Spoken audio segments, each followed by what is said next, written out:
Hey beauties, welcome back to my channel. Today we're going to go over my February favorites and my February fails. Hello. Hello, lady. You always do this to me, you know. Yes, I am.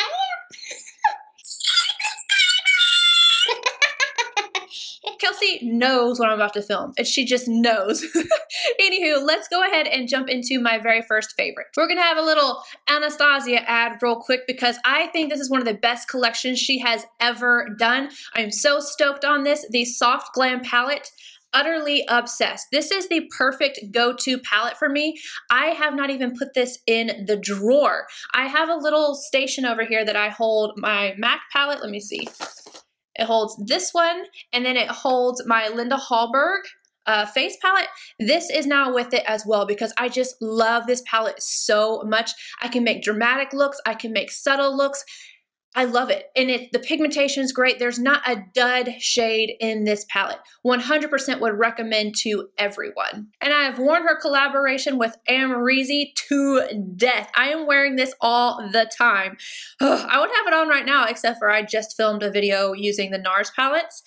Come on, you guys. This is so perfect. Again, initially, I thought this was going to be too dark. It's not. It doesn't have enough actual gold base in there to reflect or be too dark. This is going to work on just about everybody. Lighter, darker, in between. It is so stunning. The texture is amazing. It is so high impact without the added texture on your skin. It's just reflective, gorgeous. Absolutely obsessed with this highlighter. And then we have her bronzer. So my favorite has become Rosewood. That's this one right here. It's actually what I have on as well. Beautiful, natural. I'm not even a very matte bronzer type of girl. Usually I like the Gelée formula. I love the Tom Ford one. I love the NARS new formula. Those are usually like my go-tos, but this and the next one I'm going to talk about have stolen the show. I've been using them every single day. I have not picked up one of my other loves since I've gotten these two. This Rosewood, if you are NC20, it's perfection. These are also very buildable, so you can either put it on very lightly or build it up, and it doesn't, sometimes they look a little bit patchy whenever you build it up, and this one does not. This one from the Balm is the same way. I can just keep building it, and it's so beautiful. This is the Take Home the Bronze Anti-Orange Bronzer, and the shade that I love is the shade Oscar. They sent me a pack of 2. I'm so glad I have a backup of this because I know I'm going to go through it. It is so good. It's directly in between a contour and a bronzer. It's not orange at all on me. This is a fair bronzer. However, it's not as light as some of the pictures I have seen. There are pictures on my Instagram and in a video. I have these swatched as well, and I think it's in a Get Ready With Me.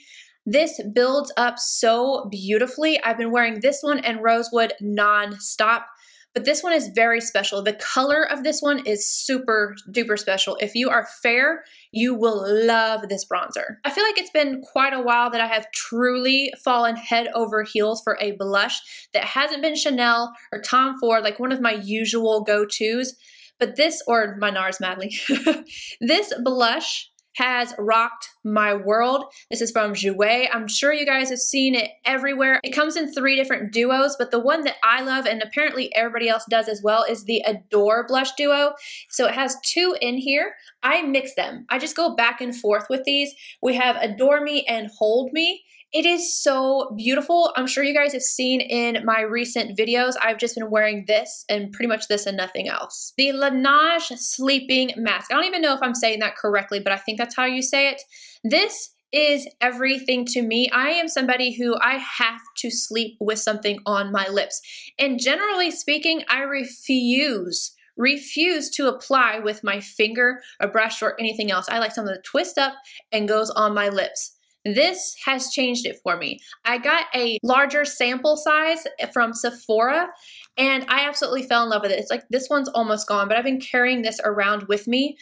I do not mind that I have to put this on with my finger because I love it that much. The Agave Lip Mask from Bite is amazing, but I even didn't want to deal with that one with the finger. I feel like it was just too sticky, or it worked. It was just a little stickier. This one feels more lightweight, but it's so nourishing. It's just beautiful. I've been wearing it even around the house. It comes with a little spatula. I get a little bit out, put it on my lips, and then rub it in. It's phenomenal. Another lip product, Mr. Tom Ford. This is what I'm wearing right now. This is Bare. And this is the Ultra Shine lip color. This was in another formula, the Shine lip color, I believe. I don't know if I'm assuming that the formula is different, but I just love this shade so much. Again, this is what I'm wearing. It's pigmented, it's comfortable on the lips, it's just awesome. I have been reaching for a hydrating mist recently, not so much my setting sprays, still love them, but I've just been reaching for something hydrating, and this has been my go-to. This is from Josie Maran, and it is the Nirvana Hydrating Treatment Mist. You can definitely use this before your makeup, after, yada yada. I love this for after my makeup, and it just puts on the perfect amount. The mist is really fine. Oh, it feels so good. Oh, it's so nice. I prefer this over the MAC Fix Plus. I don't know what it is about it. This one just cooperates with my skin a little bit better. Sometimes, not all the time, but sometimes Fix Plus can alter my makeup a little bit, and this one does not. I don't know if the sprayer is better, if the formula, whatever, but I've really been enjoying this. I talked about this in my recent updated skincare routine. I've fallen head over heels for this, and I just wanted to talk about it again. This is Clarins Double Serum. I am combination. I'm very dry around my mouth and my forehead. This has changed my life. The situation around my mouth, especially my forehead has not been dry since I've been using this. The previous formula had mineral oil in it. I don't like mineral oil. It clogs my pores. I have issues with it, and they took it out, and I decided to give this a shot. And I don't know that I ever even want to try another serum, because this one it cooperates with my skin so well. It does everything I need. This is everything. If you are suffering with winter skin right now, do yourself a favor and try this out. I actually have not used this next product on camera yet, but I am going to. I'm going to do it and get it ready with me. But I am in love with this. The very first time I wore it, I got asked at least 5 times what was on my forehead. I kid you not.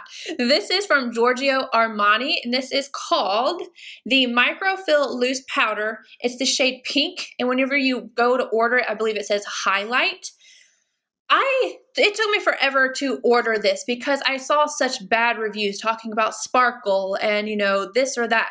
This I would not use to set my makeup at all. At all. It's going to be too much. It's going to leave you with texture. This is kind of like the Lancome Absolute powder, but this one is more pink, and I feel like it doesn't add as much texture. What I like to do is take this, put it on my forehead, on the sides of my cheeks, and then dust the rest down the center of my face.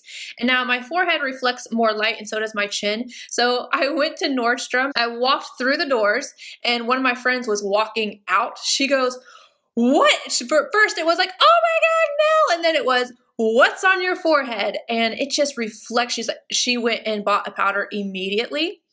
I think I sold 6 powders that day, and I was not at work. No, I'm not at work yet. It's a whole different situation. I will talk about it later. But if you decide to get this powder before I do my get ready with me, just know it is super shiny. It has a little bit of glitter in there, and do not set your face with it. Some brushes I have been loving. This is my new MAC 217, basically. This is the Zoeva 227. I love this brush. Absolutely love this brush. It's the perfect denseness. It gets in the crease just like the 217 did. It's not the exact same shape, but I kind of think I might like this brush better. I'm gonna have to see how long it lasts because my 217s have lasted me years and years and years. But I love this brush. I have to have more of these. It took way too long for me to get my Zoeva brushes, but they are definitely worth the wait. And I actually forgot to mention this one in my favorite brushes video. I always forget something. This is the 126. This has replaced my MAC 129. Again, not the exact same shape, but this has that same kind of texture that I need, except softer. It's a softer version. The shape is good, and I love it for adding on my blush. Now, I have to mention these. These are the new MAC Throwbacks. They are permanent. Whoop, whoop. And included in the Throwbacks is MAC Kid. It's not the exact same shade. If you want to see all that, just go check out my video. But I am so happy that I'm now going to be able to use this in tutorials. I love this shade all over the lid, just blended out, smoked out with Kid. You guys do not understand my obsession with this shade and how happy I am that it is back.